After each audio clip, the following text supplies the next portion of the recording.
Hello Karawalas, mabuhay! This is Gaysal Ortega and welcome back to my YouTube channel.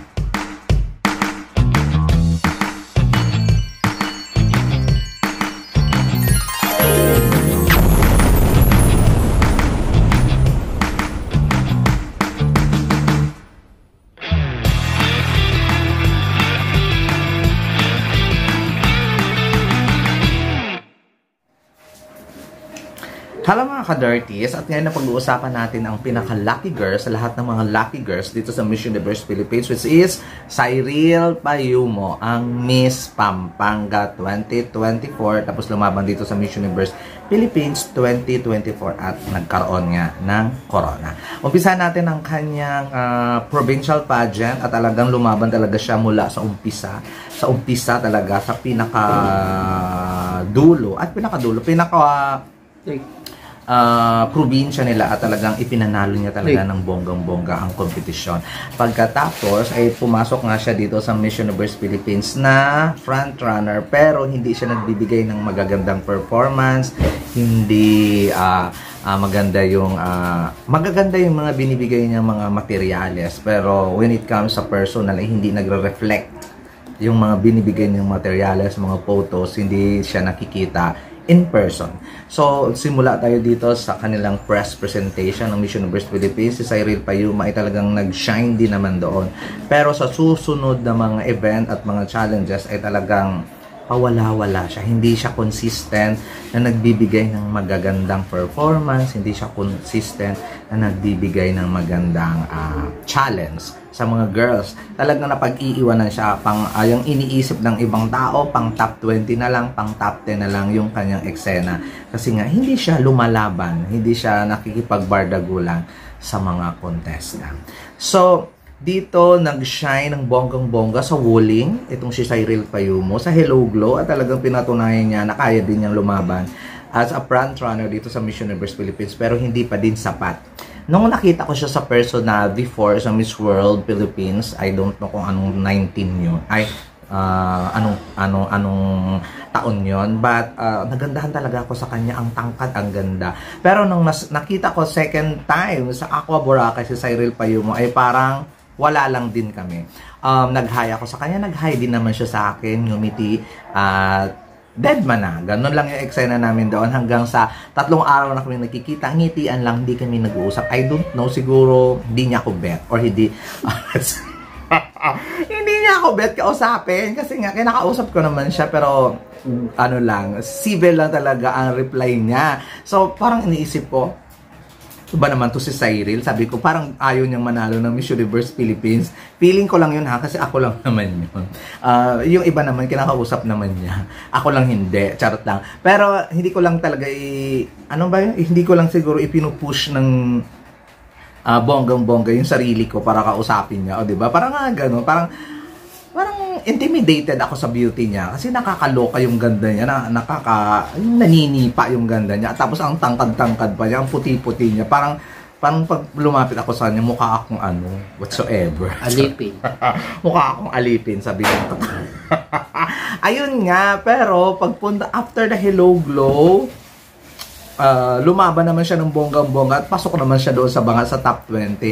After that, Sultan Kudarat, at talagang pasabog ng Cyril Payumo, ayaw pakabog, lalo na doon sa In All Fashion Show, talagang ipinakita niya na kaya niyang lumaban, na kaya niyang magbardagulan ng bonggang-bongga. Simula noon, nasa radar ko na talaga siya na makapasok sa top 10. Sa top 10 lang ha, kasi nga, hit or miss talaga yung kanyang styling, hit or miss ang kanyang performance. Lahat, parang hindi talaga akong kumbinsido na magka-corona siya. Kaya sinabi ko na lucky girl siya. Kasi yung preliminary competition, alam niya kung paano lalaban ng bonggang-bongga. Alam niya kung paano magpasabog. At yung preliminary competition, hindi tayo binigo ni Cyril Payumo. At nagpakita talaga siya ng bonggang-bonggang eksena. So ngayon, expect ko na hindi rin niya ako kakausapin noon kasi hindi nga niya ako kinausap doon sa Aqua Boracay, di ba?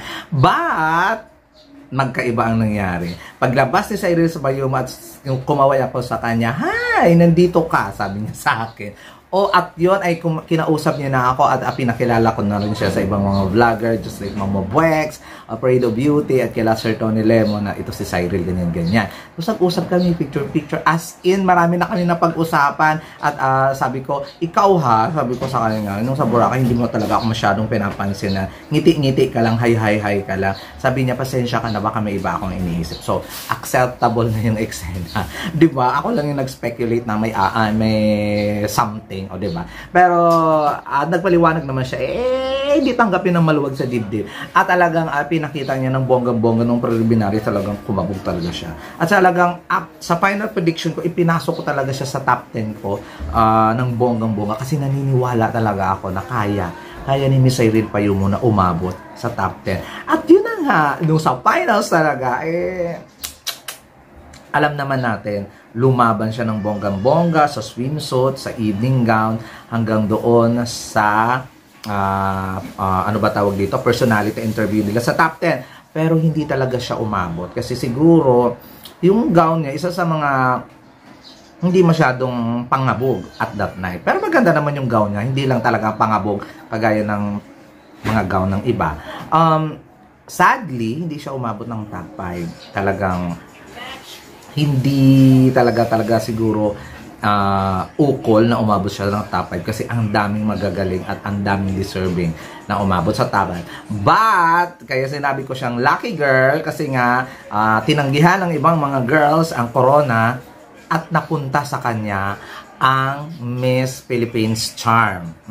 After that, di ba, napunta na sa kanya yung corona ng Miss Philippines Charm. Ito naman yung Chris Nagravides. Nag-withdraw sa Miss Charm. So, lucky girl talaga si Cyril Payumo. Kung hindi lang kung magpa-budget lang ngayong year, ang Miss Charm ay talagang sasalang na si Cyril Payumo kasi nga very tone pa yung body niya, laban na laban pa yung eksena niya, kaya ang saya-saya, ang bonggang-bongga. Kaya, tinawag ko talagang lucky girl siya. Even though na hindi siya umabot sa top 5, nagkakaroon pa rin siya ng corona at nakita naman natin yung laban niya. So, at kahit na dapat next year pa sa lalaban, nag-withdraw yung Chris Nagravides. So, hindi, ang swerte niya. Super lucky girl ang Miss Cyril Payumo at ngayong year na siya lalaban. Kung may Miss Charm. Tingnan natin kung may Miss Charm pa bang mangyayari ngayong taon kasi ewan ko sa pageant na ito kung anong pinagagawa nito. Pero happy ako kay Cyril Payumo at lalaban na siya international sa pangalawang pagkakataon kasi nakuha niya na yung corona before. So, sa pangalawang pagkakataon lalaban siya international at ito nga ang Miss Charm ngayong taon din. So, good luck ng bonggang-bongga dito kay Cyril Payumo. At sana sa Miss Charm journey mo, hindi na namin makikita yung pawala-wala ka, nawawala, sumisibol, nawawala, sumisibol. Sana makikita yung consistency hanggang sa dulo para makuha ang Miss Charm 2024. So there you go guys, ayun yung aking konting pa-eksena kay Miss Cyril Payumo ng bonggang-bongga. So, sana support natin siya sa Miss Charm journey niya. And hopefully, kung ano mga eksena ng Miss Charm, handa natin siyang supportahan at saka ilaban natin siya hanggang makuha niya ang pangalawang corona niya international. This has been Jason Ortega. Hanggang sa muli po. Paalam.